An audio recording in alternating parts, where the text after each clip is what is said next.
টাকার 32টা নাম কমো। কোষ কি রে, 32টা নাম জানিস তুই? ক দেখি শুনি। স্যার আমি খালি করতে থাকবো, আপনি খালি গুনতে থাকবেন। 1 নাম্বার হচ্ছে মসজিদ মাদ্রাসা দিলে হয় দান, আর কল্যাণমূলক কাজত দিলে হয় অনুদান। মন্দিরত দিলে হয় চাঁদা কিংবা দক্ষিণা, আর স্কুলত দিলে হয় ফিস। আর স্কুলত থেকে যদি পান তাহলে হবে সেটা বৃত্তি। জামাইক দিলে হয় যৌতুক, আর বউক দিলে হয় দেনমোহর। তালাক দিলে হয় খরপোশ, আর কাউকে দিলে হয় ধার। স্যার কয়টা কোন? নোয়ারা বুঝলে, তারপর 10 নম্বর কোথায় থাক।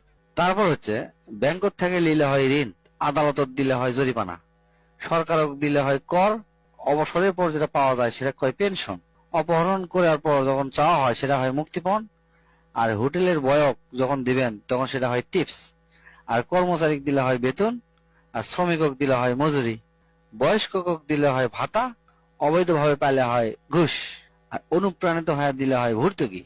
তারপর বিশেষ সময় দিলে হয় আশীর্বাদ, অর্ডারের সময় দিলে হয় অগ্রিম, বিশেষ কিছুর পূর্বে দিলে হয় সেলামি, আর মানত করলে হয় সাদকা, নষ্ট করার পর দিলে হয় ক্ষতিপূরণ, আর অতিরিক্ত কাজ করলে হয় ওভারটাইম, বিশেষভাবে দিলে হয় গিফট, ব্যবহার করার পর দিলে হয় ভাড়া, খুশি হয়ে দিলে হয় বকশিস, ফকিরক দিলে হয় ভিক্ষা, তারপর কাকু মারার জন্য দিলে হয় সুপারি।